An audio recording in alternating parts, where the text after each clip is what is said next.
Making bread by hand puts me in touch with women throughout history. My grandma rolling out dough with me as a little girl on Thanksgiving.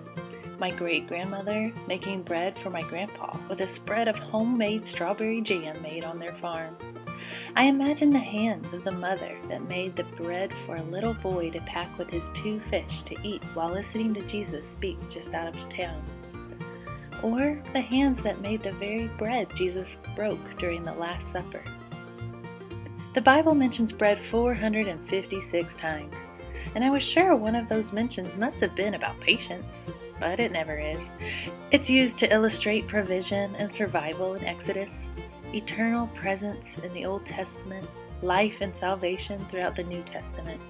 Bread is used to describe God's word in Deuteronomy and Matthew. And did you know the name Bethlehem, where Jesus was born, translates to house of bread? And there is mention in Isaiah of the bread of adversity, which one can only assume means gluten-free bread or whole wheat bread. And now that I think of it, the bread of adversity is probably the direction I should have taken this rant during a worldwide deadly pandemic, but let me just keep rolling with my original idea. For our family, hand-making bread takes patience. In Romans 8, Paul writes about Christians' everyday suffering with the rest of the world, but goes on to say, if we look forward to something we don't yet have, we must wait patiently and confidently. You don't know how many times my 3-year-old asks if the bread is ready even before the dough has finished rising. But my older ones have learned to wait and trust.